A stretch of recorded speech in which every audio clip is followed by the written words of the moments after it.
Stace and Barry in the morning. It's season 4, episode 18. We've got words coming at you, most of which will make sense, hopefully. All right, everybody, welcome to Stace and Barry in the morning. I'm the Stace half of their podcast title, and joining me on our virtual sofa in our virtual recording studio that's the best talk show recording studio you've ever seen in your entire life, and it's chock full of nerdy shit, is the Barry half. Good morning, Barry. It's me. Morning all. I was going to do, because when you were singing, I was like, this is good. She's doing good.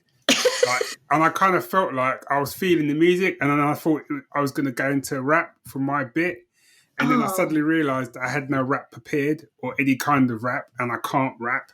I don't think I left you a space either. There was no space.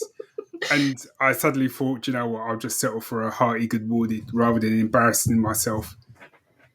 Maybe next time you can embarrass yourself with a rap. Maybe. I got really annoyed once at karaoke because I really liked the song Dance With Me by Dizzy Rascal and Calvin Harris. And my sister, very drunkenly, was like, my sister knows all of the words to the rap in this. Let's put it on. It's going to be great. And so, because I was drunk, I was like, I can fucking rap. Watch this, guys. And I picked up the microphone. And then I was just the whitest person you've ever met. Just rapping, just the worst. just awful, just straight up awful. But everybody was so drunk that they didn't really notice, I hope. They did. They did. They clapped me afterwards, but I don't know if it was a pity clap. Was it a slow clap? It was a thank God she's put the microphone down. Jeez Louise. Yeah. There's nothing worse than when someone says, because someone's got a friend that will say it, when someone says, it's okay, I know the words to this, or I know the rap for this, you just go, oh, do you though? Yeah. I mean, I love karaoke because it gives me the bravado to sing when I know that I shouldn't really, because I do love singing.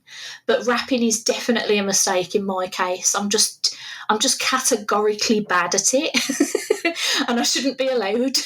I think my thing is now I've podcasted for long enough now to have heard my voice in every scenario to know that I can't rap, nor can I sing. I think people always laugh at me when I say this. I think I've got a passable voice. And by that, I mean, you probably wouldn't look twice at me at a karaoke bar for being terrible. But also, you probably wouldn't want to buy an album of me. You'd be like, oh, okay. That's not terrible. So in my mind now, I've got this album cover with you with your head like rocking backwards, and you've got a mic there, and it's like Stace Bob sings live at the Royal Albert Hall, like your Shirley Bassey, old finger. And then someone comes on, and I come on halfway through and do like an awful rap. I would love that, actually. We should release a charity single or something. We should. At around the same time that you do your turtlenecked Christmas speech. Yes, I'm still willing to do that, actually. Yeah. It saddened me that you didn't do it last year. Oh, no. Oh, well. Hey, everybody. Welcome to Stace and Barry in the morning. Oh, yeah. I forgot we were doing a podcast. Ostensibly a geeky podcast where we talk a load of shite, apparently. Yeah. Shall I break out those sexy trumpets? Break them out. I've already set myself up for failure because I don't know how to do a sexy trumpet. I got faith in you. You got this. Can trumpets be so? I don't know, jazz. What the fuck was that? It was almost like a fart. I told you. It sounded like I just turned up at a funeral. I panicked because I'm not a sexy person. I don't understand sexiness. Wow. Oh, wow. Pick of the fortnight? Yeah, okay. That would do. Do you want to go first? Yes, because I've got a show which is goddamn sexy. All right. Go on then. So the show that I've picked, because I had it all. This is really annoying, right? As a fellow podcaster, you'd get this when you kind of prep all your notes and you've got everything opened up on your Google so you can flip between it, and everyone thinks, how does he know this stuff? And you think, because I just do. I don't really. I've got a little thing on my Google that I go to, and then before you start recording, all your Google pages have closed and you've forgotten about it, and then you go to look and they're not there, and you get really annoyed. Mm-hmm. And then you stall for time while you're frantically typing. Yes. See, don't give away all the secrets, jeez. This is why I have paper notes. I've got a paper notebook for my podcast because I don't trust my internet. Okay. Yeah, well, I've got Evernote, which I've just remembered, and I flipped to that, and here's all my notes. Boom. Booyah. Booyah. Pause for liquid refreshment. So I think it's because I got a new mic and I keep thinking I'm recording adverts or something. Blackcurrant cordial for every podcaster out there. Liquid refreshment. Blackcurrant cordial. Anyway, my pick of the fortnight is Blood and Treasure. Have you heard of it? No, I haven't. So, Gasp. I've written, my note that I've written to myself is, it's Nuge. It's basically what I even said, Nuge, to myself because I'm sad. Nuge. It's basically what would happen if Nathan Drake and Lara Croft teamed up. Okay. So that sounds so far up your arsehole. I think you find the vernacular is that in your wheelhouse. Yeah, that would do. Or, it's so far up your street. Or, you'd really like this beat. Not it's so far up your arsehole. Yeah, but isn't that, when you say up your alley, isn't alley a euphemism for the bumhole? I honestly don't know. Okay. I'd rather you say alley and then we could just plead ignorance. Okie dokie. Right. Shall I continue? Let's. Okay. Yeah, so this has now been cancelled. So there's 2 seasons, and each season is actually pretty self-contained, actually. The second season, you don't really need to have watched the first season, I don't believe, because each one's kind of like a different sort of story. And the overall sort of theme of it is, you've got one guy who's like an antiquities expert, and he's kind of ex-FBI, and his name's Danny McNamara. Right. And he kind of teams up with an art thief. He's called Lexi Vaziri. I mean, how cool are those names? They are pretty cool. And basically each season kind of focuses on a particular artifact that they kind of got to find. And there's obviously bigger stuff going on around them, which is very similar to like Uncharted, in that he was always looking for like a particular artifact, but the bad guys wanted it normally for a different reason. Mm. And I absolutely, it's got cheese. I won't lie, it's got cheese, but I love it. It's probably one of my favourite shows because it reminds me of those shows that I used to watch as a kid in like your Knight Riders and your A-Teams and stuff like that, where it was just fun. Yeah. And years later, people go, that's really cheesy. You go, yeah, but it was just fun. I could just watch it, and every episode, I just had a smile on my face. And what I love about Blood and Treasure is it wears its heart on its sleeve. It clearly knows that it's basically trying to be Indiana Jones, Uncharted, and Lara Croft. And it just leans into that so heavily that in the second season, there's basically a character. I can't say who he is in the show because it's a bit of a spoiler, but he's basically Belog from Raiders. Okay. And I kind of said, see, he's basically Belog in Raiders. And I kind of said it, and then probably the next episode, he kind of walks into a room to take something off Danny, like they found an artifact. And he sort of goes, how does the line go? What once was briefly yours is now mine. I was like, he's doing Belog. He's doing Belog. That is a literal line from Raiders of the Lost Ark. And he knew that he was saying that line, and the show knew that he was saying that line, and everyone loved it. And I love stuff like that. It's the shows where they think they're being really clever, but you're just sitting there going, but it's just a rip-off of whatever show. And they're like, no, it's not, because they're really clever. It is. Whereas this one, it's kind of like, it's like, you know how we both love The Mummy? Yes. Right? Yes. And when they interviewed Stephen Summers and they said, you do realise you're basically knocking off Raiders of the Lost Ark? And he was like, yep. Yeah. That's what I was aiming for. And it's like, next question. And so that's what I love.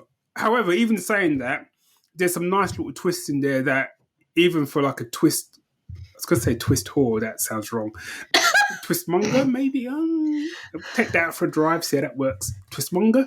Even for a twistmonger like me, kind of wrong-footed me. And I was like, Ooh, interesting. okay. There's some cracking action. They actually go to the locations, not a stupid blue screen.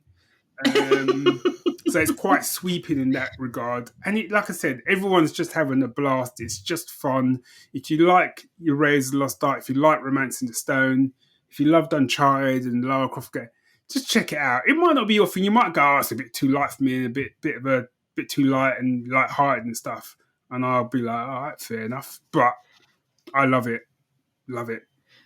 I feel like there's a lot of room in my life for something that's really lighthearted at the moment because like, as much as I'm enjoying a lot of TV shows, many of them are very, very bleak. Yeah. And I like finish watching them and I'm like, why do I feel empty? Yeah. Oh. The world's horrible. It's all on fire. Yeah. Whereas in this one, they go to like fancy parties they go to a masquerade ball because they've got to steal something, and everyone rocks up in a tux, and then there's gunfights and there's ninjas in the last season. I'm like, nice. it's all good. I'm happy. I love a good fight in a tux. Yeah. I don't know why. I think it's great when people put on smart outerwear and just go insane. Yeah, and you got to love it when people sort of go, oh yeah, we need to steal this thing. Oh, it's the most impregnable place ever. Let me now break down the security for it whilst we show you a whole bit of footage of me breaking down the security stuff for you that we're going to break into later. So you're going to see it anyway. Yeah, I loved it. Loved it. We blitzed through the second season. What's it on? Yeah, this is the downside. I think we watched both seasons on Now TV. Okay. So I don't know. I think it's on. I think the actual channel it's on is Sky Sci-Fi or Sci-Fi Channel. Maybe that sounds made up. But no, it could be true. We're watching it off Now TV. But put it this way: I haven't bought a Blu-ray in years, and I'm planning to buy this on Blu-ray at some stage because I will now go back. I will probably watch both these seasons on a yearly basis just because it will make me happy. Nice. That's a very good endorsement of a show. Yes, it is. Do you want to hear what my pick of the fortnight is? Yeah, go on then. I've got a feeling that anybody who has ever heard me talk on any sort of podcast medium before is going to know exactly what the fuck I'm about to pick. And it's a trailer. Oh, it's the Mutant Mayhem trailer. Of course it is. Of course it fucking is. Have you seen it, B? Yes, so this would be the titular Teenage Mutant Ninja Turtles, I assume.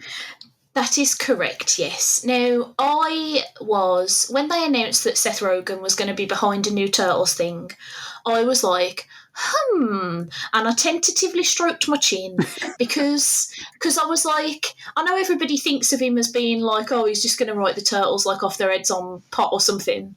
But like, he's had a lot to do with things like The Boys, which is very good, and, like other superhero-y stuff. So I was like, and I know he's a huge fan of the Turtles. So I was like, I'd leave myself tentatively, optimistic for this. And then for ages, they didn't release any information about it. And then the Nickelodeon Kids' Choice Awards were on the Sunday after we last recorded, and they announced pretty much the entire voice cast, and then they were like, oh, also a trailer tomorrow, and I lost my goddamn mind because, first of all, Ray fucking Fillet is going to be in this movie. I can't actually believe it. Losing my entire mind. I love Ray Fillet. People are going to be like, who the fuck is Ray Fillet? He's a manta ray mutant man superhero. So they released the cast list, and I was again, it was another one where I was like cautiously optimistic because there's a few actors in there who I'm like, could we have got a voice actor who might actually be a bit better than this? But then they released the trailer and I was like, just shut up all your stupid noises, woman, this looks amazing. Just take all that negativity, put it in a box, put that box inside of another box, mail that box to yourself, and then hit it with a hammer because you're being stupid. it looks so good. Please tell me you thought it looked good. So when you told me about it, and have you seen the trailer? I was like, no. And I was kind of like, it was weird because I saw the, I think I saw a thumbnail for it, and I was like, I don't know if I'm going to like this, I'll give it a go. So I did put the trailer on expecting to not like it. Yeah. And actually, I was surprised by just how much I actually liked it. So I must have watched it. Oh, God, it came out on a Monday around about lunchtime, and by the time Rich got home from work at like 5 p.m, I think I'd watched it about 23 times. Yeah. I put this down as this was your Indiana Jones 5 trailer. It is, because like a lot of people have said to me in the past that I'm a bit too forgiving of some Turtles things, because like I even quite like the Bay movies. Like they're not perfect, but every Turtles movie I think has something to enjoy about it. But this, holy shit. So like the first thing that drove me in, so I'm not going to go too much into this, by the way, because I could talk about it for like a good hour, I reckon. But the first thing that I noticed was just how fucking gorgeous the animation style is. Like every single screenshot that I've seen from the film looks like, those beautiful paintings that you get in the like art of this animated movie kind of book. Yeah. And I was just like, but that's the film though. Yeah, it had a kind of Spider-Verse vibe to it.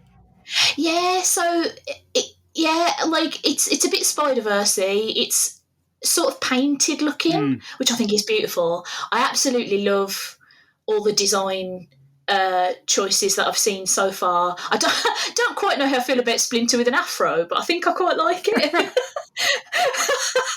I'm interested to see where they go with Splinter, because you only see him for like 2 seconds, like wanging a bow staff around, and I was like, oh snap. But like, just like all the voices that you hear in the trailer, because thankfully they don't show too many of the other mutants in the trailer, which I thought was great, because I'm like, I really want a lot of this movie to be a surprise. Yeah. I might, if there's another trailer that comes out, I was going to say I might not watch it. That's not true. Of course I'm going to watch it, because I won't be able to help myself because I'm an idiot. But yeah, like the whole thing, it was very funny. I love the fact that they're actually like acting like teenage boys. Yeah, I saw someone had made that comment where they'd sort of said that this was probably one of the first like ninja films or turtle films where they actually sounded like teenagers, or they behaved like teenagers, I guess is the wrong way to put it. Yeah, well, Seth Rogen had said that he's always been kind of annoyed by the fact that most of the turtles are played by like middle-aged white dudes who sound like they're about to sit down and do their taxes because they're supposed to be teenage boys. Yeah. So he specifically hired teen boy voice actors. I only know 2 of them from other things. I don't know the other 2. So the guy who plays Leo is Gumball in The Amazing World of Gumball. Yeah, I don't even know what it is. It's a cartoon that actually is genuinely very funny. Oh, okay. And the kid who plays Raph was in... Did you see the movie Good Boys, which is also really fucking funny? No. I wholeheartedly recommend that if you haven't seen it. It's very, very stupid and funny. But he plays a character called Thor in that. Okay. Which is like really good. But I already think I'm in love with all of them. Donnie's voice is the most adorable thing I've ever heard in my entire life, and I might cry when I see the film because it just looks... Oh, God, it looks so good. I literally can't wait. Wingnut's going to be in it. Wingnut. Giancarlo Esposito is going to play Baxter Stockman. I can't, Barry. I just I'm going to have to stop because I won't shut up. But just suffice to say, I might be a little bit excited, and I kind of wish it was August already. That's okay, because I completely understand. I know I know what it's like to be where you are. I completely understand. That is exactly how I felt. When both Indiana Jones private trailers dropped, exactly the same. Totally. Do you know what made me feel really happy as well? Is that I've become that person on the internet where as soon as there's any Turtles news, like everybody I know is like, "Have you seen this? Have you seen this though? Have you seen it?" And I'm like, "Yes, Turtles content everywhere." And I think it's a real like great thing. I think to be a geek in today's world, where you've got that, because I didn't have that as a kid to the same extent. Had Dave, and I had Dave. Did I mention I had Dave? But like for me, it's exactly the same. You know, anytime I had loads of people like in the last week or so sending me links because they've released some new Indiana Jones Lego sets for the film. Right, and I've had people sending me that. But the minute the trailer dropped, I was getting messages from you, from Dave, from loads of people. WhatsApp, have you seen a trailer? And it's kind of like, one, it's adorable to think that I wouldn't have already seen the trailer. Yeah, of course. But also, it's just lovely just to have that, to have people having your back like that, just thinking, you know, I've got to get this to Barry. Yeah. Oh yeah, I was so excited for you. I was like, oh, I'm gonna have to. Me and Barry have to nerd on this because he's gonna love it so much.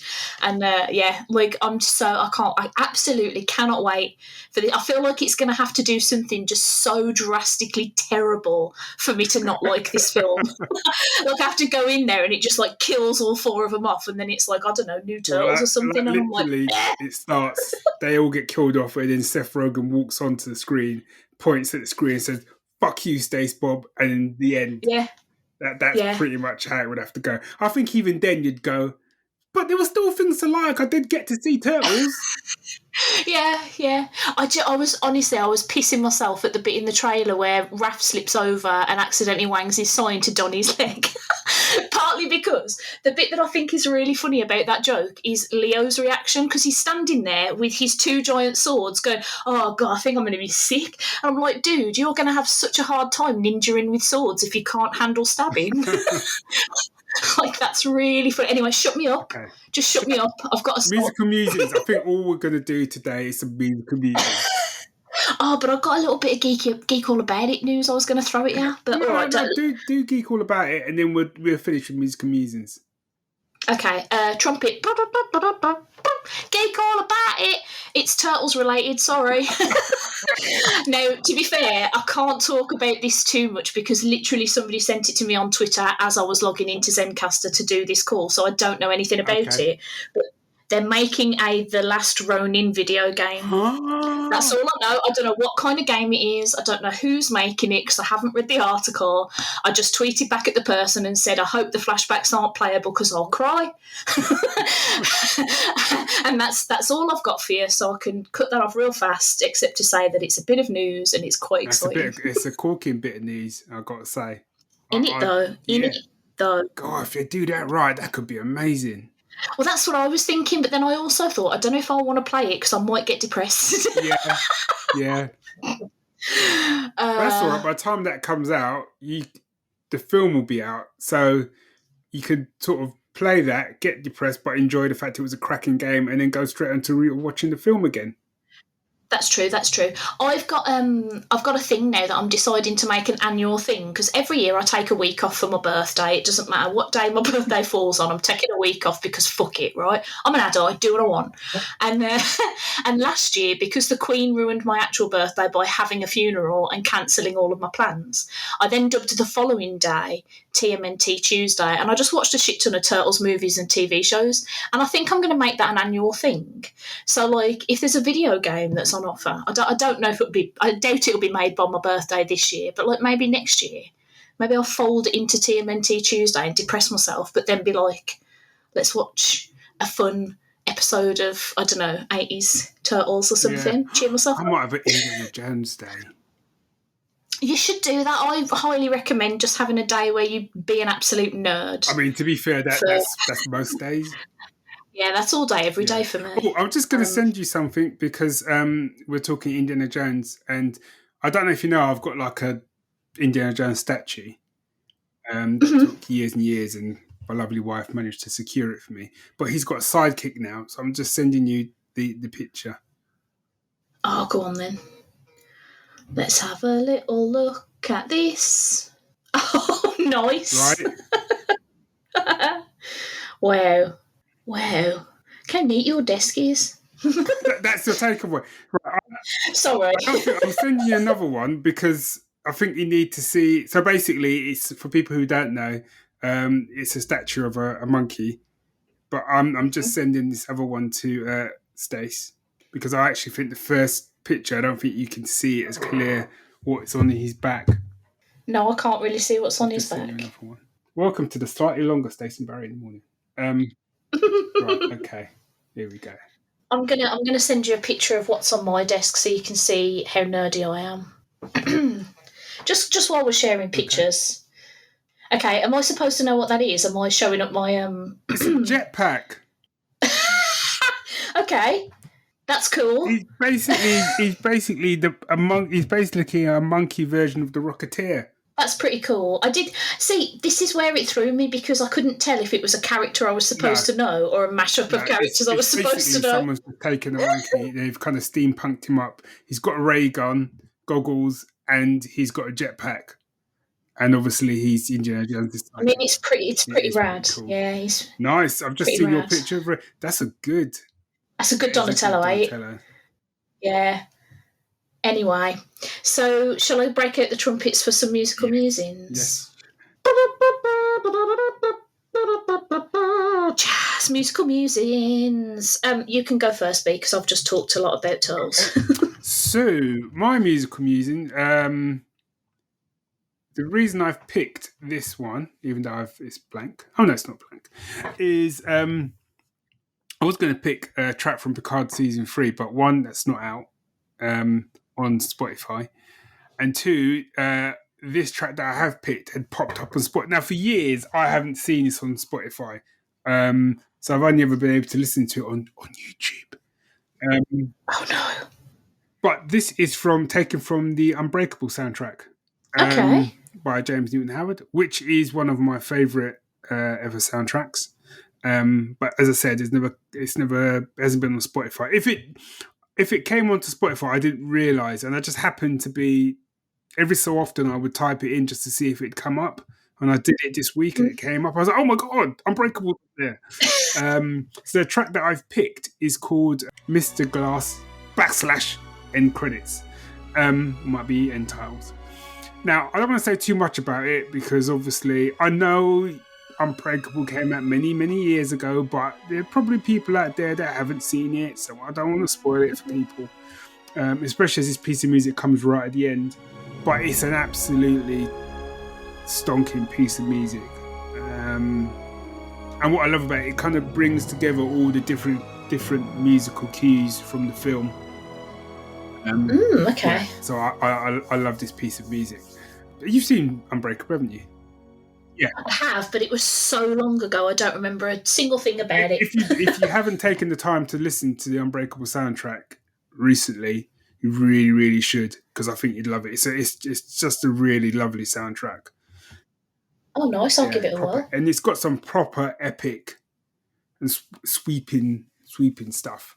And the film's great as well. It is actually one of my favourite superhero films, even though it is basically a bloke in a waterproof coat. I mean, yeah. Why not, eh? Why not? Why the F not? My musical musing for this episode is from the movie Sunshine. Rich has been listening to Blank Check podcast, and they've been doing a bunch of, I want to say Danny Boyle related films, but now that I'm saying it out loud, I'm second guessing myself and I'm scared. So maybe take that with a pinch of salt, because I don't know if he was involved in Sunshine at all. But because of that, he was like, I'm going to rewatch Sunshine. And I was like, Sunshine is a movie to me, right, that is just like The Silence from Doctor Who, is that when I'm looking at it, I'm remembering it and I'm like, oh yeah, this is a thing that exists and I quite like it. But as soon as I turn away from it, I've forgotten everything about it. And I don't know why, because it's not like it's a boring movie. I don't know if you've seen it, but it's like... This is a sci-fi one, isn't it? Yeah, it's like Chris Evans and Cillian Murphy and some of the people. I didn't know that. I believe so. I literally watched it last week. How am I second guessing myself? I should know. I should be confident in this. And I don't know. I'm pretty sure he is. He has a big beard at the start. It's quite sexy. But yeah, I've already forgotten I know that they're travelling toward the sun for some reason. They're trying to do something to save the earth. I forget. I've already forgotten. stupidly they call their ship the Icarus, and I'm like, that's a bad omen when you're trying to do something relating to the sun, lads. Silly, don't do that. And it all got, and I remember that it all goes haywire at the end, but again, I can't remember for why. Cannot tell you for why. But what I can tell you is that it has a really good soundtrack by John Murphy. And so I've picked a piece of music called Sunshine, Adagio in D minor, which is a very sort of, it's mostly like string and piano, sort of slow build, intense kind of piece. Okay. Because the movie is a sci-fi movie, but it's also ostensibly a bit of a sort of thrillery, horror-y thing. It takes a turn and it gets real weird. It's truly baffling that I don't remember it. That's your mystery. Why do you keep forgetting it once you've seen it? Yeah, it's honestly, I know I've seen it at least 3 times, and I still can't tell you with 100% confidence if Chris Evans is in it. I genuinely don't know what it is about this movie, but as soon as I look away from it, it's gone from my mind, just gone. Beard, forgetting every time you see the beard, you forget. Maybe it is. But the music's great anyway, so if you want to have a listen to, I mean, it's a little bit on the sort of eerie side, so maybe if you're in a sad mood, maybe don't put that on. I was feeling sad today, and then Moonlight Sonata came on my playlist, and I was like, oh no. Have a little cry, why don't I? But anyway, yeah, I'm sure it's a good film. Is it? I don't know. but the soundtrack's good. I can confirm that Chris Evans is indeed in Sunshine as the character Mace. Thank you. Mace. Somebody's called Kappa. I remember that because I remember thinking, oh, that's the Japanese word for weird turtle demon things. Right. Which is a thing that I remember. Randomly, I studied Japanese for like 8 years, and yet for some reason I can only remember about 7 words, and one of them is kappa, and the other one is kami, because I know it also means 3 things. It can mean paper, or hair, or God, and I'm like, those are such 3 different things. How do you know which one you're talking about? Anyway, that's, I'll shut up now. It's fine. I think that's a debate for another time. So that was episode 18, unless you've got any more words you want to impart upon the lovely listeners, B. I have words, but the words can wait for episode 19. Cliffhanger. Boom. Wow, cool, blimey. If that's not going to get you coming back, okay. I mean, we'll miss you, I guess. It's like the jump between Infinity War and Endgame kind of cliffhanger. It's that level. I don't know if it's especially quite if I do this. That level. You know, clicking fingers. Wait. Ooh. Oh, a little bit way. I cry at Infinity War every time I see it, and I don't think I'll ever stop. That's how pathetic I am. Do you know what it is? It's fucking Peter Parker. Stop being so adorable. Oh. Anyway, shut up, Stace. If you would like to email us, you can do that. You can send an email to staceandbarry@gmail.com. You can Twitter at us, at Geek Syndicate and at Stacey's Parlour. You can follow Geek Syndicate and Stacey's Parlour on Instagram if you want to see photos of our desks. Because apparently that's what we do now, is we share photos of our desks. That's the thing. And big thanks to those of you who emailed Stace. Oh, yeah, thank you. It was genuinely really uncomfortable, but in a sweet way. I don't know how to take a compliment. It frightened me. But it was very nice. Thank you, everybody. And, we'll see you in a couple of weeks when hopefully I'll be a little more calm about turtles. Nah, she won't. It ain't going to happen. I don't know why I even put that thought in your heads. It ain't going to happen. Love you, everybody. Bye. Bye.